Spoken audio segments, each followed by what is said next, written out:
Now let us solve these 5 examples. Construction of CFG for a language. So totally 5 languages are given. For those 5 languages, we have to construct the CFG. Let us see the first language. N is equal to 0 power n, 1 power n, such that n is greater than or equal to 0. So here the input alphabet mainly contains 2 symbols, 0 and 1. So what is the language here?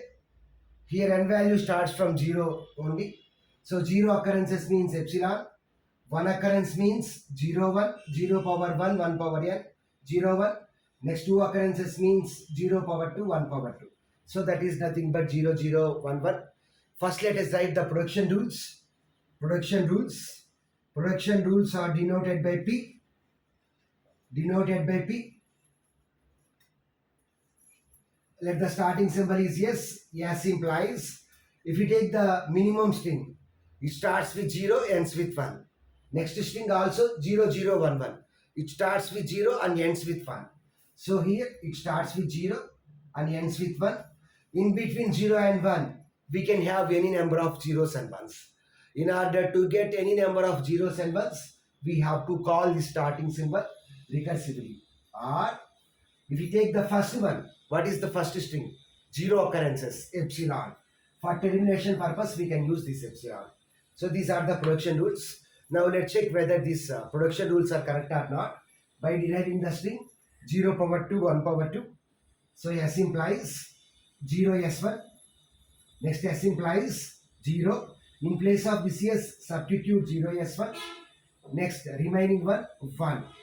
Next we got 0 0 1 1. So that is the derived string. So in place of epsilon, now we can substitute epsilon. In place of this S, for termination we can substitute epsilon. So 0 0 into epsilon into 1 1 is nothing but 0 0 1 1. So that is the derived string. Let us write the grammar. G is equal to V comma T comma P comma S. So here V means non-terminals. Here we have only one non-terminal S. Next terminals are 0 1. Productions are, we have two productions. S implies 0 S1. S implies epsilon. So P starting symbol is yes. So this is the grammar. Now let us solve the second example. N is equal to A power N, B power N, such that N is greater than or equal to 1. So this problem is also similar to the first problem. But in the first problem, the condition is N greater than or equal to 0. Whereas in the second problem, the condition is N greater than or equal to 1. So here the input alphabet contains A and B. Whereas the language is, here the N value starts from 1. So 1 occurrence means AB. 2 occurrences means A square B square. So likewise, A square B square means AA B B. Likewise. Okay. Let us write the production rules P.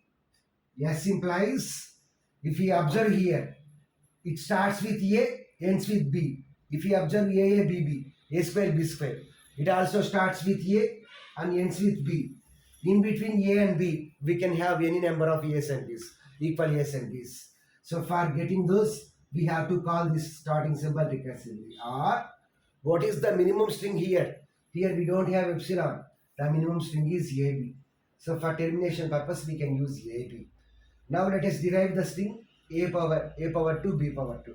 So S implies ASB. In place of S, we can substitute AB. Yes, in place of S, we can substitute AB. Next B. So A square B square is nothing but A power 2, B power 2. Okay. So we can say that our production rules are correct only. What is the grammar here? Non-terminal is yes. So G is equal to S comma. Terminals are AB. Production rules P. Starting symbol is yes. Okay. Now let us see the third problem. L is equal to 0 power n such that n is greater than or equal to 0. So here the alphabet contains only one symbol. The language is here n value starts from 0. So 0 occurrences means epsilon, 1 occurrence means 0, 2 occurrences means 00 likewise. Okay. So S implies, what is the minimum string here? 0. After this 0, we can have any number of zeros. For getting those zeros, we have to call the starting symbol recursively. Or what is the minimum string here? Epsilon. Epsilon. So these are the production rules. Now let's check whether this grammar is correct or not by deriving this string 00. So S implies 0 S. S implies 0. What is S value? 0 S. We got 0 0. So we can stop the process. So for termination we can use epsilon. So S implies epsilon. So 0 0 into epsilon is nothing but 0 0 only. So G is equal to, what is the grammar here? V. So here we have only one non-terminal. Yes. Next terminals, only one terminal, 0. Production rules P. Starting symbol is yes. Now let's see the fourth one. L is equal to A power M, B power M, such that M is greater than or equal to 0, N is greater than or equal to 0. If two conditions are given like this, then we have to write like this. Production rules. S implies A, B. Here A means A power M, B means B power M. So A implies, so here what is the language here? The language is, here we have 0 occurrences. Epsilon, 1 occurrence means A, B, 2 occurrences means A power 2, B power 2. Likewise we can write. So A implies, what is A here? A means A power M. A power M such that M is greater than or equal to 0. A power M means it starts with A, and after this we can have any number of A's. So for getting those A's, we have to call this A recursively, or what is M value? It starts from 0. So epsilon.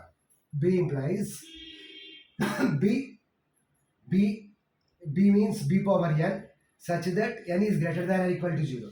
After B we can have any number of B's. 2 B's, 3 B's, 5 B's likewise.